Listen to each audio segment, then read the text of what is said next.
Hey nerds, how's it going? So this is the first in a series of videos I hopefully will continue on with, based on fanfiction, and terrible fanfiction at that. Now, terrible might be a strong word, but it's just how I'm going to label all of these fanfiction that fit into one or multiple of these criteria. So 1, does it have a terrible self-insert Mary Sue? 2, does it have a bizarre or weird or confusing plot? And 3, is it just really badly written? Now, obviously the perfect fanfiction will be a Terri-FFic of all of these. However, I will read fanfiction even if it just meets one of those criteria. I mean, most of the time I'm probably going to pick fanfictions that are funny. Doesn't matter if it's a blatant troll or not. If it's really funny and really well done in terms of copying bad fanfiction, I'm going to read it because I really enjoy it. So before I get people like berating me for reading troll fanfiction, I'm fine. I don't care if it is a troll or not. I want to hope and believe that all of these aren't, but I'm pretty sure that some of them will be trolls, and I will try to say when I think that they're a troll or not. So yeah, I'm gonna try and keep it as a clean reading as much as I can. However, if there is a point that I have to talk about immediately, I will do.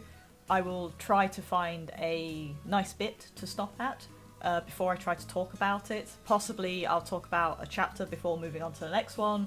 I'll just see how it goes and we'll roll with it. So this first one is quite short and sweet, but it's still quite questionable. It's going to be obvious why it's questionable right in the summary of the story, but when we get to chapter 3, that's when it really hots up. So the story is called Monster Academy. It's written by Spencer841. What if all the monsters from Monster Hunter 3 Ultimate were humans in high school? Drama ensues. Collab. Het, Yaoi, Yuri. Chayamba shipping. T for now. Monster Hunter is owned by Capcom. Read and review. Author's note. This was written by a good friend of mine with help/editing by me. He requested that I post it here since he doesn't have an account. Enjoy Monster Academy. Chapter 1. Kuropeko goes to school. Once upon a time, there was a girl named Kuropeko. She was known throughout the land as having the fairest, most excellent and exquisite voice. People would stop whatever they were doing and flock to her just to hear her sing. All this she accomplished before reaching high school. It was Kuropeko's first day at high school. She wasn't nervous. She owned the world.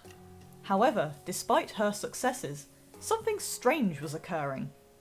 Now, whenever she sang, instead of her usual admirers like the geek who called himself the Great Jaggy, there is nothing great about him, the snob Raytheon, or even that hipster Rathalos, a weird green thing would appear. Roar! Oh god! Kuropeko exclaimed. He was here again. Devil Joe! Roar! The green pickled T-Rex thing said again.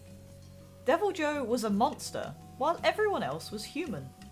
They didn't know where he came from, or what he wanted, but all attempts to stop him from going to high school had failed. The government issued Act 3666 declaring that Devil Joe would go to school if nothing more than to protect the poor innocent civilians outside. Rawr? Devil Joe enunciated very questioningly. However, Kuropeko did not understand. She just left in disgust, pretending that she didn't see him, didn't feel him. Am I nothing to them? Devil Joe roared in his mind. Can they not see what I want, what I need? Is life just to be noticed and valued by others, or is there more? As Devil Joe pondered this, everyone else went to school, ignoring the giant monster in front of it. Kuropeko was so excited for her classes with the suave as she called him Royale Ludroth. So yeah, not a terrible start, but it is probably one of the most generic plot ideas. Let's just take all of these established characters and shove them into a high school.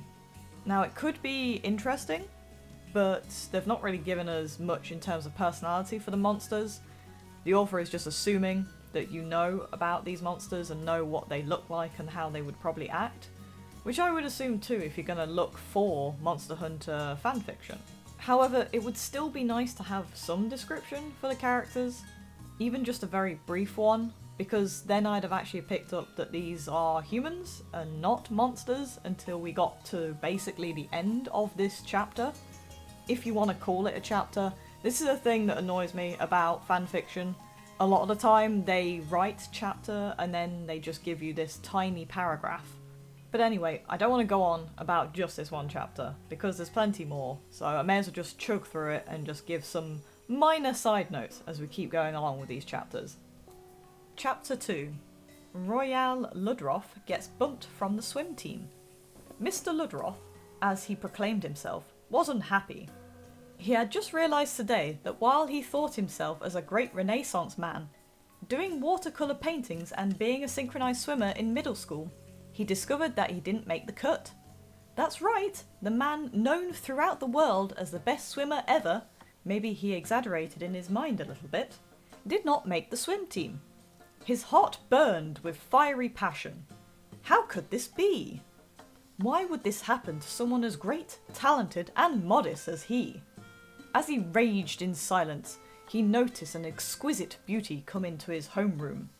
Her hair shimmered with bright shades of lavender and jade. Her skin seemed to glow radiantly in the light of the sun. Her clothes clung tightly to her body, revealing her voluptuous figure. Her smile lit up the entire room with serene grace. Ludroth couldn't believe his eyes. She can't be real, she must have a flaw, Royal Ludroth thought, until he heard her voice. Hi, I'm Kuropeko. You must be Royale Ludroth, Kuropeko said angelically. For you, madame, I will be anything, Royale Ludroth said in a suave voice. Unfortunately for them, before things could proceed further, a small, strange creature wearing a small acorn mask came in. Is everyone here for Shaka Shakespearean literature? Came a low-pitched, thundering voice. Everyone froze. How did this small creature even have the ability to speak this low? While everyone stared in awe, the professor grew tired and hit Royale Ludroth with a boomerang. Ouch, Royale Ludroth said in indignation. Why would you harm one so magnificent as I? If you don't answer now, it will only be worse. Cha.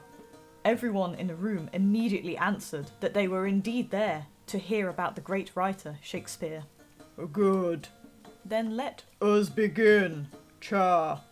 Wait, can you at least tell us your name? Said a nameless nobody in the back of the room. Shut up, Jaggy. Do not speak unless spoken to. I am God in this room. Jaggy wet himself and ran to the bathroom. People would have laughed at him if it weren't for the fact that they all wet themselves also. Listen up. I am Cha-Cha, Slayer of Demons. Really? Said another nameless nobody. Shut your face, Azuros. Or should Cha-Cha slay himself a nerd?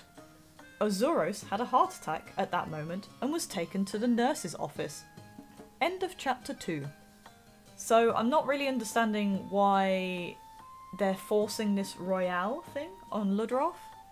It's very kind of hit and miss. Sometimes they include it, sometimes they don't. Sometimes it has the air quotes, sometimes it doesn't. I'm not sure if that's supposed to be the joke, that he's kind of thinking of himself a bit more higher up than he actually is. I'm also a little bit confused by Cha-Cha and why he has a very deep voice. He most definitely does not have a deep voice in the game. He is quite squeaky. If you've ever played it, he's quite annoying. And he's definitely not a badass in any way, shape or form. He quivers at the sight of a few Jaggy when he's on his own, so he's not a badass in any way, shape or form. So I'm a little bit confused on where this is going. But I am happy that we actually have some descriptions on how these monsters are supposed to look as people. So from what I can tell, it's just a human with hair in the same shade as the monster's like fur or feathers or scales or whatever they have. Because as far as I can tell, I don't know even if the clothing is similar, it's just the clothing is tight and that's it. I mean, I don't even know what the Royal Ludroth is wearing. I assume he's just permanently in swimwear. That's kind of what I want to think. He's just in Speedos all of the time. But that might just be my fantasies coming out, so just maybe ignore that. So yeah, again, not much to say, so may as well just move straight on to the next one. Warning. Brief mention of sexual content, which is not good. I'm gonna throw it out there right now. That's not a good start when it comes to monsters. I don't like the idea of that. Anyway, Chapter 3. Kayamba. Kayamba watched quietly from outside as his lover messed up some fools. Yeah, you beat their ass, he muttered to himself. Suddenly, hearing a noise, Kayamba hid quickly before that geek Jaggy saw him because, as it is known, you could not look at a god and live. Only one could see him, and that was Cha-Cha. Okay. Kayamba thought back to the days they spent together. The lap dances given and received. More dancing than there were stars in the sky, their love could not be contained. He remembered a time when he was mortal? It was Cha-Cha who taught him how to feel, live and love. Even when he, the great Kayamba, achieved immortality, Cha-Cha did not fear him. Instead, they were closer than ever. The great Kayamba would open the gate of hell itself and annihilate Satan if he, the great Kayamba, had to, in order to save his beloved. Yeah, you tell them. Tell those dweebish infidels about the power you possess to make their lives hell. Kayamba loved it when Cha-Cha spoke that way, especially in bed. Yes, they had made their arrangements. In his class and in bed, Cha-Cha could be God. But all other times it was he, the great Kayamba, who would watch this wretched world. What? Kayamba was lost in this reminisce when suddenly, "Roar!" yelled Devil Joe. Unfazed, Kayamba turned around slowly and then, roar! All the lights in the building shattered, glass was broken, many were injured, but Devil Joe learned never to anger Kayamba again. For now. End of Chapter 3. Okay, so I kind of guessed that Chayamba shipping was Cha-Cha and Kayamba, but that still doesn't explain why. Because if you know anything about Cha-Cha and Kayamba and their relationship, that is completely wrong. At the very best, they act like siblings, like squabbling brothers. They love each other, sure, but they also really hate each other. And they're always competing to be better and to try and one-up each other. So I definitely don't understand this relationship. And again, I am even more confused about the whole kind of god thing. It was mentioned in the first chapter, and now we have confirmation that Kayamba, at the very least, well, it seems like both of them actually, because it does mention that they have their arrangements that Cha-Cha is God sometimes and Kayamba is God the other time. I'm just confused. I don't know why anyone has a boner for Cha-Cha and Kayamba and a relationship between them. It just is really weird. I can't wrap my head around it. It's just bizarre. Yeah, let's just move on to the next chapter because this is just confusing me. Chapter 4. Interlude by Devil Joe. Devil Joe stalked the hallways, shocked and in disbelief, after he had been outroared. Thus he began his inner monologue. For all my life, all I have done is roar. I have scared everything, from the birds in the sky to my mother. Everyone has left me because of this, and yet one is not scared. Does this invalidate the meaning of my life? What purpose do I serve? I can't talk to anyone. I can't express myself. No one will know how sentimental I am. So all I do is roar. However, even that has left me. Now there is one who can roar better than I. Where does this leave me? I'll tell you. Alone. Devil Joe kept thinking deep thoughts well into the night. The janitor, Volodon, worked his hardest to clean around the stationary Goliath. but the halls were left unclean. End of chapter 4. I mean, I think my biggest issue is just how pathetic these are as chapters. They are, I mean, this one is barely like 100 words, I think. I'm not going to count, but I'm going to assume it's about 100 words. That's not a chapter. That's barely even a paragraph at best. And this weird poem that the Deviljho has got on whilst it's monologuing, like, I really felt the need to kind of do some snaps there. Who'd have ever thought that a Deviljho would be so good at slam poetry? Anyway, this is just a weird aside that I don't really feel was necessary, so let's just go straight on to the next chapter. Chapter 5. Raytheon's Rancor. Raytheon narrowed her eyes as she saw Royale Ludroth speak with one whom only she deserved. However, in this cruel world, the status quo must be upheld. Thus she, as the queen of the high school, had to date the king. It did not matter that she cared not for him, nor the fact that he didn't seem to care for her either. It was an unspoken agreement by the whole school that they had to be together. It was as if they were made for each other, physically, but in all other aspects were nothing alike. It wasn't that Rathalos was a bad guy. In fact, he was good at sports and was quite funny.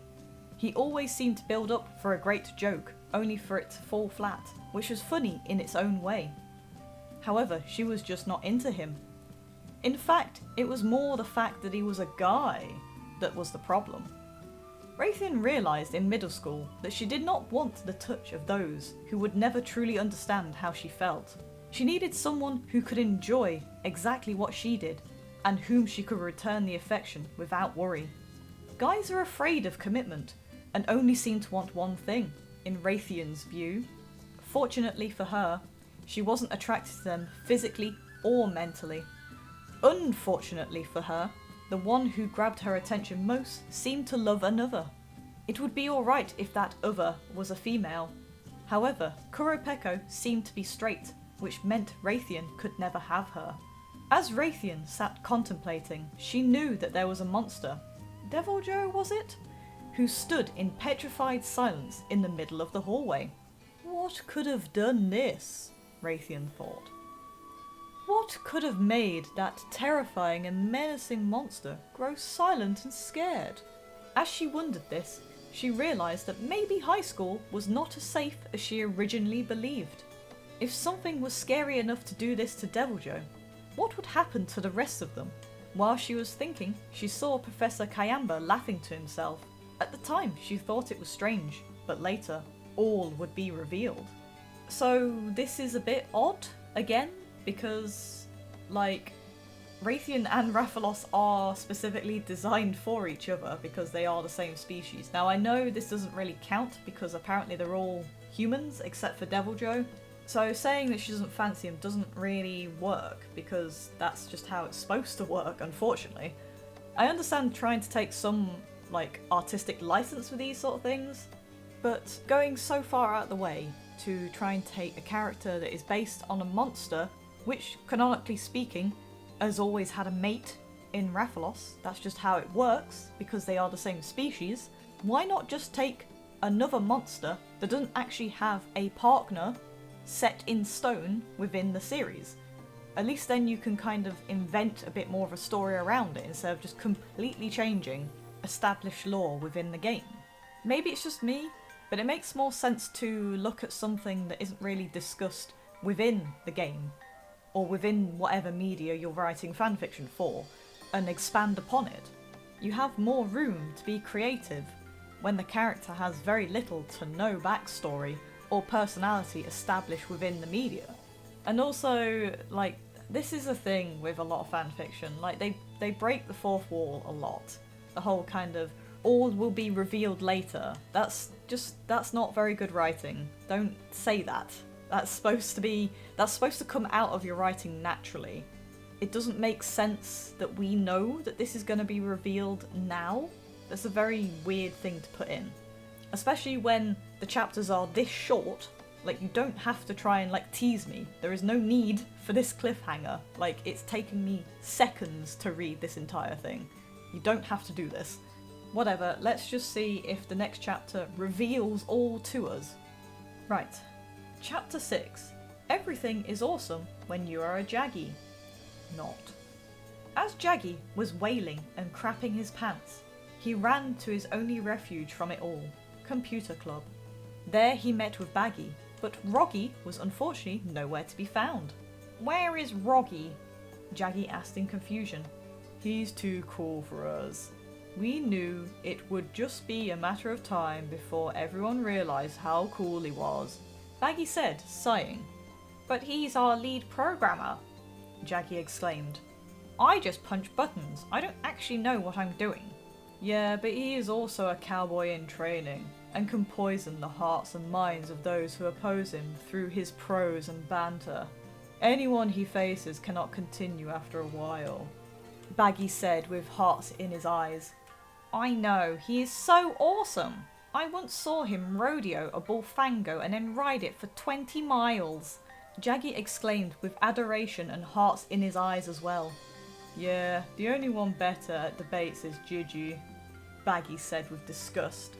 "Let's face it, she only wins because she is so despicable and annoying," Jaggy mumbled, frowning his brow. "Ugh, I feel sick just hearing what comes out of her mouth. I feel dead inside whenever I hear that screeching voice." "That is true, but think about Diablos's voice." They both shuddered uncontrollably. "How can anyone who is a female make such a terrible noise?" "It feels like my soul is on fire when I hear that." "It's even worse when she is, you know." They both wanted to giggle, but it's so terrifying and awful that they shivered instead. After an uncomfortable silence, Jaggy sighed. "Why aren't we cool?" "Well, it is because, you know, and then 200 years ago it was shown in the founding of our nation. Trees are plants too." As Baggy rambled on, Jaggy found himself falling under a deep slumber where he was the hero, the most popular kid in school. Alas, it was only to be a dream. So that's the last chapter. We don't have any more, unfortunately. It was updated a long time ago. It's 2014, last time it was updated, so I don't think we're going to get any more from this story, unfortunately. Yeah, I don't really know where they've got these kind of personality types from. I just wish they'd kind of given us a bit more background to these monsters, because it could have been a cool idea if you hadn't put them in a school. It's just so overdone and it's just really cliched. But if you'd taken the monsters and made them humans, like just normal adult humans doing normal things, like having a normal adult life, going to work and all that kind of stuff, you might have been able to actually work in some kind of interesting personality traits to them. Like, you could have made the Woggy a cowboy. You could have made the Baggy somebody who applies anesthesia. I can't remember the name. They have a specific name, those people, those nurses that do that. But he could have done that to put people asleep. Jaggy could have just been some ordinary person who just works in an ordinary job, like in a shop or something like that. But yeah, I don't really know where they've gotten these personality traits from, because they don't seem to really match. Like, the hipster Rathalos? That doesn't make any sense to me at all. He's the king of the skies, he is not a hipster. Or at least I don't feel like he's a hipster. And why are Jaggy and Baggy, like, computer nerds? Why are they nerds in general? I never really got that from them. They're very stupid creatures. Well, at least in comparison to the other monsters, they are quite stupid. So that doesn't really make sense to me either. The only one that makes sense is that the Royal Ludroth is on the swim team, that he is good at swimming, because that's what he is good at. But yeah, it's just a bit flat and a bit of a weird premise anyway, so it didn't really go very far. Which I'm glad, because that means it was quite quick to record, so that makes me happy. But I don't want to just pick apart this fanfiction. I'll admit, generally speaking, it's fairly well written. The grammar tends to be correct. The spelling usually is correct as well. So it's not the worst thing, certainly, to read. Anyway, I think I'll wrap it up there. So that has been Monster Academy. I hope you enjoyed. Thanks for listening, and live long and rock on, guys. Bye!